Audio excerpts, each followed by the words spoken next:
I'm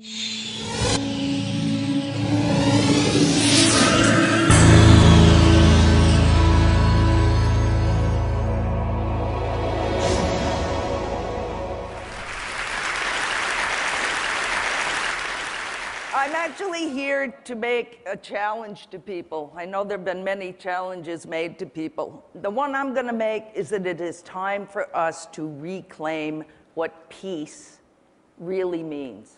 Peace is not kumbaya, my Lord. Peace is not the dove and the rainbow, as lovely as they are. When I see the symbols of the rainbow and the dove, I think of personal serenity. I think of meditation. I do not think about what I consider to be peace, which is sustainable peace with justice and equality.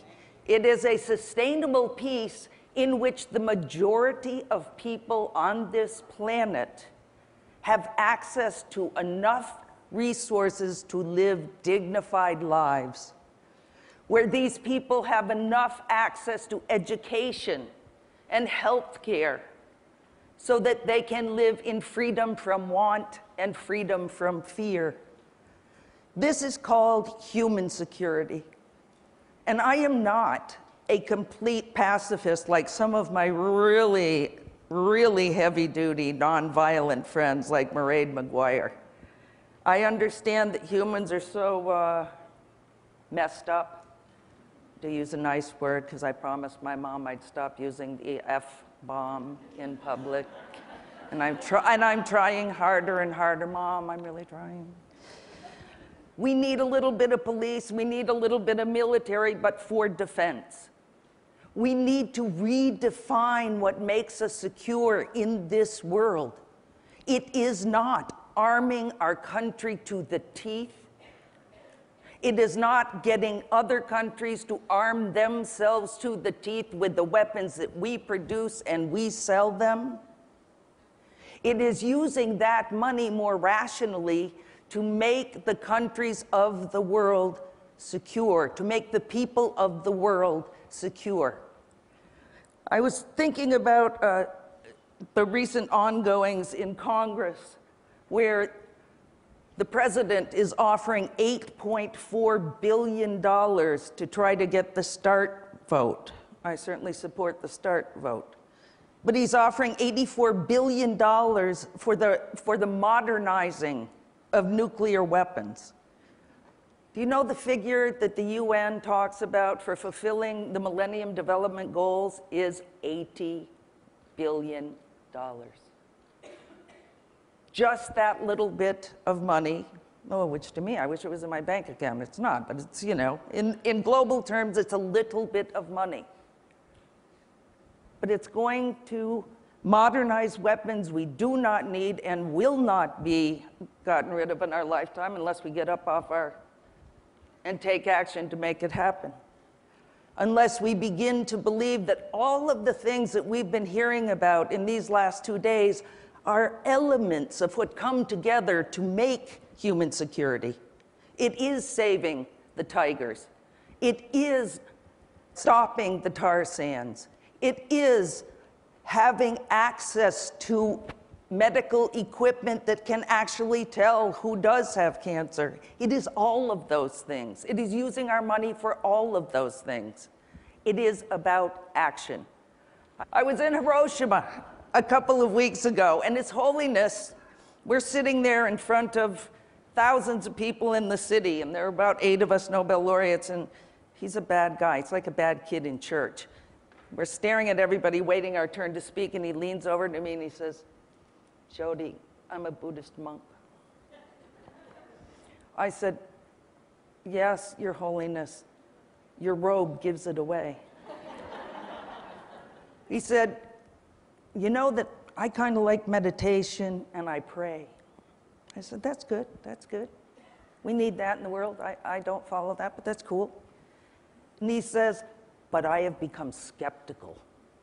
I do not believe that meditation and prayer will change this world.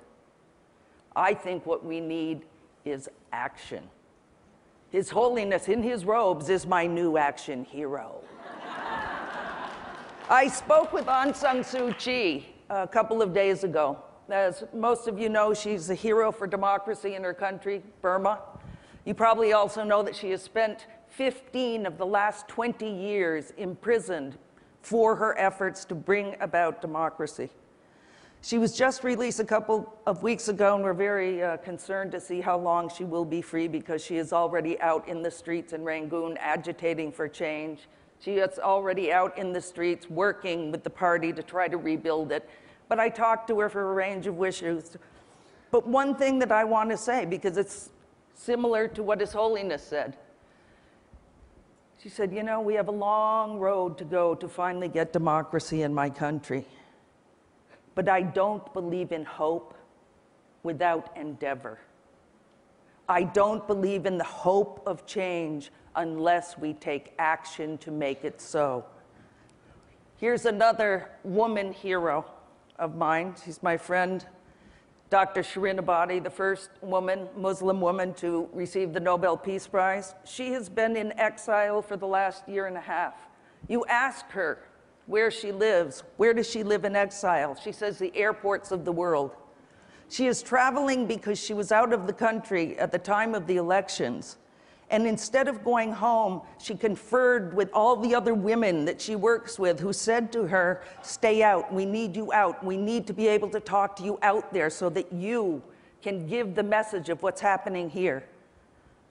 A year and a half, she's out speaking on behalf of the other women in her country. Wangari Maathai, 2004 Peace Laureate. They call her the Tree Lady, but she's more than the Tree Lady. Working for peace is very creative. It's hard work every day. When she was planting those trees, I don't think most people understand that at the same time, she was using the action of getting people together to plant those trees to talk about how to overcome the authoritarian government in her country. People could not gather without getting busted and taken to jail.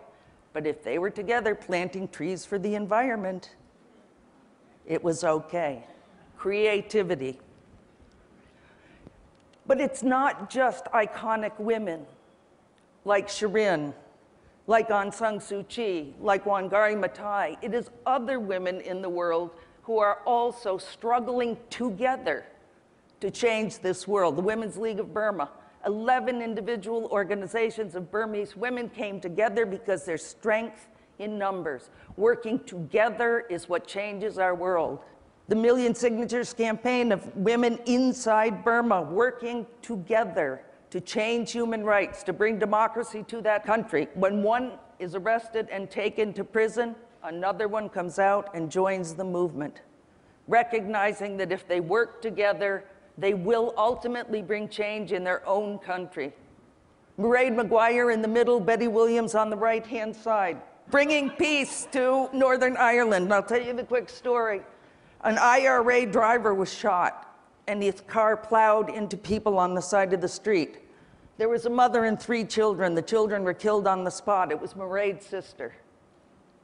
Instead of giving in to grief, depression, defeat in the face of that violence, Mairead hooked up with Betty, a staunch Protestant and a staunch Catholic, and they took to the streets to say no more violence.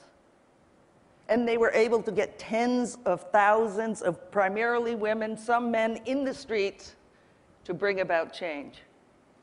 And they have been part of what brought peace to Northern Ireland, and they're still working on it because there's still a lot more to do. This is Rigoberta Menchú. She also received the Peace Prize. She is now running for president. She is educating the indigenous people of her country about what it means to be about a democracy, about how you bring democracy to the country, about educating about how to vote, but that democracy is not just about voting. It's about being an active citizen. That's what I got stuck doing, the landmine campaign. One of the things that made this campaign work is because we grew from 2 NGOs to thousands in 90 countries around the world working together in common cause to ban landmines. Some of the people who worked in our campaign could only work maybe an hour a month. They could maybe volunteer that much. There were others like myself who were full-time. But it was the actions together of all of us that brought about that change. In my view, what we need today is people getting up and taking action to reclaim the meaning of peace. It's not a dirty word. It's hard work every single day. And if each of us who cares about the different things we care about got up off our butts and volunteered as much time as we could, we would change this world. We would save this world. And we can't wait for the other guy. We have to do it ourselves. Thank you.